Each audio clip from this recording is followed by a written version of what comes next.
Chapter 10. Wilk saw the man step into the cargo bay, but not who he was. The hangar lights were dim, and the ship's standby lamps were not much brighter. The man looked around. "Over here," Wilk said. The man tensed, dropped his hand towards his hip, and the handgun clipped there, then froze. He straightened, then moved closer. "I thought it might be you," Wilk said. It was Powell. "What do you—" Wilkes began. Powell gave him a cut wave. Wilkes shut up, watched as the Major pulled some kind of electronic sniffer from his belt and touched a control on it. A green LED lit on the little black plastic rectangle. "Okay, clear. Walls have ears," Wilkes said, "and the ceiling has eyes. Everywhere on the base except in here. Another few days and this ship will be bugged too. Spears. He's as paranoid as they come. Crazy as a spider on a hot griddle, you know?" "Yeah, I figured." "He lives for this scheme of retaking the Earth and being the hero of the millennium. He thinks everybody's out to get him. He runs a poison scan on his food and still makes an orderly taste it first. He sees conspiracies everywhere. In normal times, the mindbenders would be lining up to write books about him." "Normal times," Wilk said. "Been a while since then."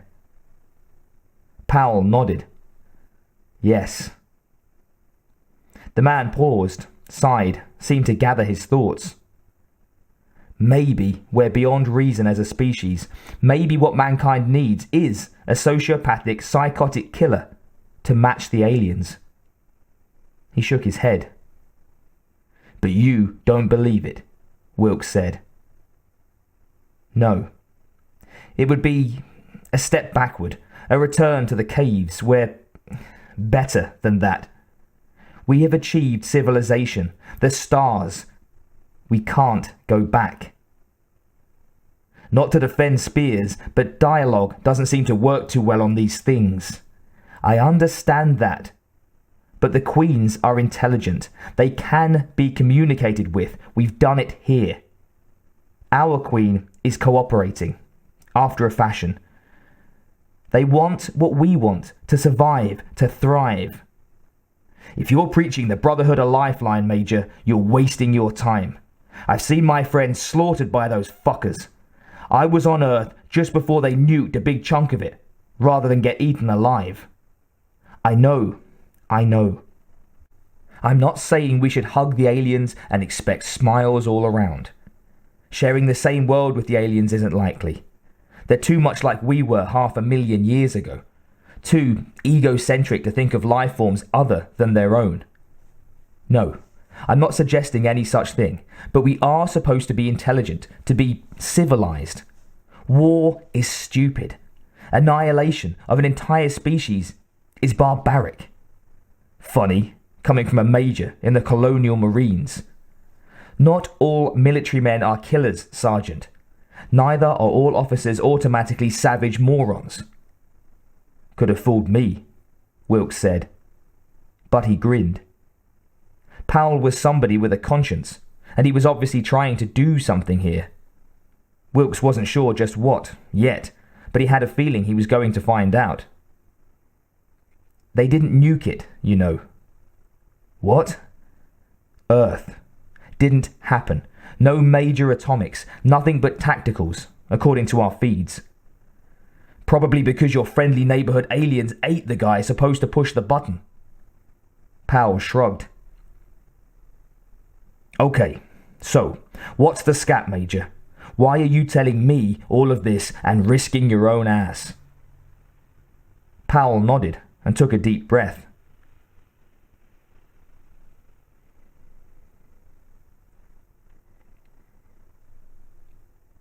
The atmosphere plant was never going to produce a surface nitrogen oxy mix thick enough so unaugmented humans could use it for breathing purposes, unless they crawled in the bottom of deep craters. True, the planetoid was big enough to hold some gases down with its feeble gravity, but the term terraforming was something less than exact in this case. unless you thought of humans as moles, or perhaps prairie dogs.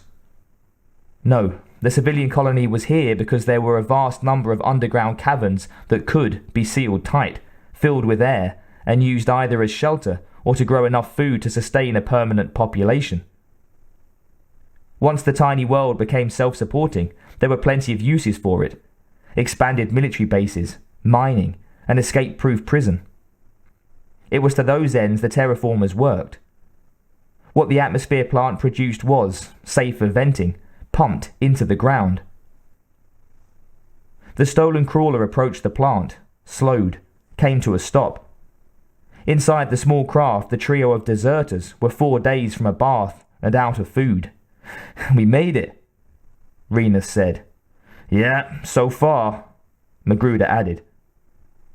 The crawler's pilot at the moment, Peterson, nibbled at his lip, but said nothing. "Radio's still quiet, except for stray stuff from third base," Renus said.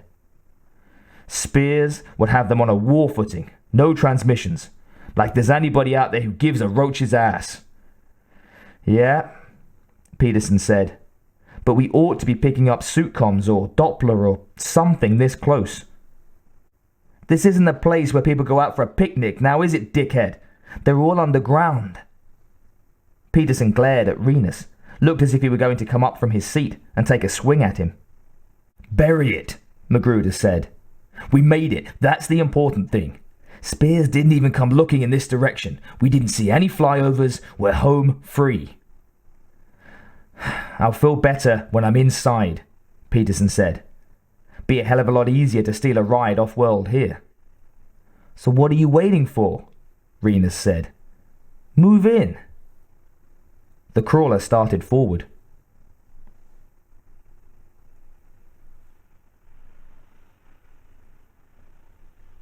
In the hold of the American, Powell said, "He's been feeding the experimental subjects all kinds of chem the scientists say might have some effect on the things. We don't know if it's working or not. The body chemistry of these creatures is astounding." Wilkes touched the scar on his face without conscious thought. He realized what he was doing, dropped his hand and said, "Yeah, I noticed.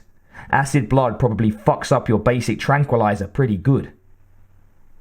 We've done some conditioning exercises with the Queen. She doesn't appear particularly concerned with the fate of individual drones. We've killed them, and she doesn't display distress in any way that shows. But if we threaten or destroy any of her eggs, she becomes very agitated. Fetch the stick, or we squash the babies." Something like that, yes. It seems to work, and the Queen controls the drones. We aren't sure how, some kind of telepathic or extremely low-frequency radiopathic waves, something.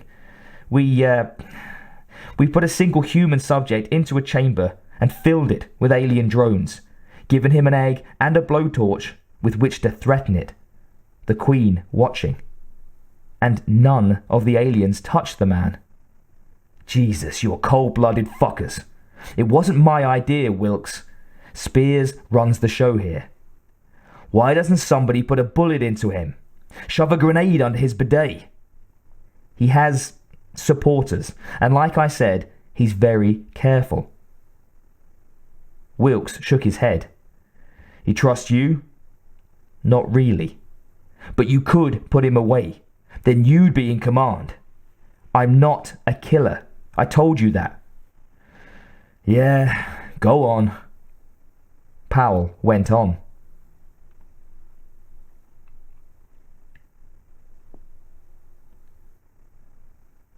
Billy was in the room they'd issued her, a closed-sized cube big enough for a bed and a chair, the sink, shower and toilet all in a walk-in space inserted in one wall. She'd just finished cleaning up. She didn't want to sleep, but she was so tired she knew it was going to happen soon. One of the medics she talked to had given her a tablet he said would help. She wasn't the only one on the base who'd had the bad dreams, so it seemed. She was staring at herself in the tiny mirror over the sink, wondering who this thin, hollowed-eyed woman was. Billy? She turned. Mitch. They had repaired him, after a fashion. He was held in a bipedal frame by shoulder straps and a wide band across his chest and waist. The platform began where his body ended and extended into a pair of hydraulic struts, pistons and stainless steel and stressed plastics that terminated in oval pads nothing like human feet. They hadn't tried very hard to match his proportions. He was about 18 or 20 centimeters shorter than he had been with his own body intact, so his hands dangled at the mechanical knees of the legs. Billy's flash image was of a man who had been stripped of flesh from the waist to his toes, then had his skeleton chrome-plated and hung with cables. "So," he said, "is it me, you think?" The joke fell flat, and it broke her heart that he tried it. But if that was how he wanted to play it, she would give it a shot. "I think the flitter salesman sold you a demonstrator. You should have held out for next year's model." The silence began, stretched too long. He broke it finally. "They don't have an AP Vatworks here. This is the best they can do." Another moment stretched. A spider web made of silken time, hit by an insect in slow motion. "You okay?" "Now that you ask, no. My homeworld is in ruins. My love life is for shit. I'm stuck on a military base with a guy who thinks he can keep monsters in a kennel like pets. The galaxy is going to hell in a hearse, Mitch, or hadn't you noticed?" She turned away so she wouldn't have to look at him. "Billy, I'm sorry." "Why? None of it is your fault, except the love life part. In the grand cosmic scheme of things, that doesn't count for a whole lot anyhow. Forget it." "Billy." "What, Mitch?" She spun around and glared at him. "What are you going to do about it? Get the technicians to hide a nice little expandable dick in that thing?" She pointed at the exoframe. "Pump it up and it stays hard all night."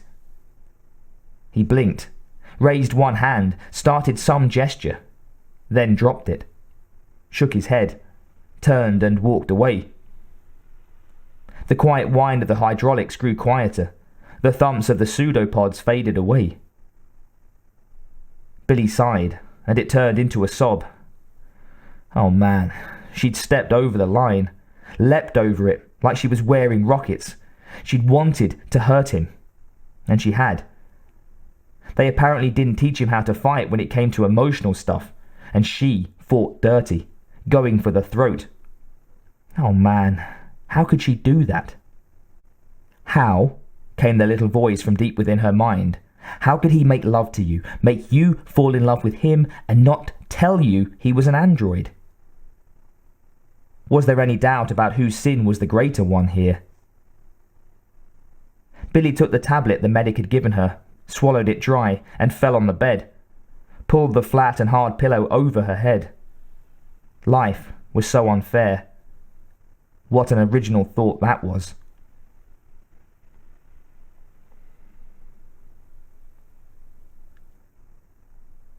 With the crawler docked, the three Marines exited and found themselves in the antechamber of the air plant. The locks were coded, but some helpful civilian had scribbled the admit number over the pad. "Christo, what a bunch of fuck-offs," Renus said. "It's not like they're going to get a lot of company out here now, is it?" Magruder said, as he punched in the code. The inner lock slid open, and the three padded inside. Once the door sealed behind them, they removed their helmets. "They might not take too well to visitors waving guns," Peterson said. "Yeah, well, until we know which way the hydrogen fuses, I'd feel a lot better holding on to mine." Renus waved his carbine. An armed Marine should be worth 30 unarmed civilian air farmers. "If they give us any flack, we go to Plan B, the shuttle," Magruder said. "Will that thing really get us anywhere else?" "It got the farmers here, didn't it?" "Yeah, but who'll fly it? Not you." That from Renus. "Whoever flew it here," Magruder said. "We'll make him a reasonable offer." He patted his own carbine. Peterson snickered. The corridor was wide, dark, with high ceilings. The lighting was bad. Spooky in here, Peterson said. And hotter than the devil's dick, too. Some side effects of the gas generators, Magruder said. Who made you an expert on this shit? Renus said. Their footsteps echoed as the trio walked down the corridor. Where the fuck is everybody? Peterson said. Maybe they're having a party, Renus said. An orgy. I could sure use a little pussy now myself. Little is right, Magruder said. Hell, you couldn't make a mouse groan. Hey, fuck you. Like I said, with what? Way I hear it, you have to rent a microscope to find it when you want to piss. Peterson laughed, and Magruder chuckled at his own joke. They were feeling better, to judge from the banter. They'd made it to safety. The general hadn't stomped them flat on the way. If the civilians didn't cooperate, fuck 'em. They could steal their transport and full wing it to worlds elsewhere. What's that on the wall? Peterson said. What? Where? Renus tapped Magruder on the left shoulder with his carbine. Over there, to the left. The three men moved.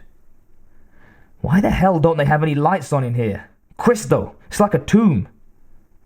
Magruder pulled his flashlight and pointed it at the wall. The circle of light thrown by the bright halogen lamp showed a convoluted and ridged overlay on the wall, greyish, like flattened loops of intestine. Some kind of sculpture? Renus said. Oh fuck. Oh fuck, oh fuck! Renus and Magruder turned to look at Peterson. What? Magruder demanded. I've seen this shit before. So? When I was on guard duty at the Queen's chamber. What the hell are you talking about? Renus wanted to know. The fucking alien Queen's chamber. This shit is all over the wall in her chamber. Magruder shone his light farther along the corridor's wall. The stuff continued, spread so it covered the entire wall from the floor to as far up as the light would shine, all the way to the ceiling. Ah! Both Renus and Magruder spun, their carbines pointed at the third man. What? Peterson wiped something from his face. A clear, slimy goo. What the hell is that? Renus asked. Peterson looked up at the ceiling. Renus and Magruder looked up too.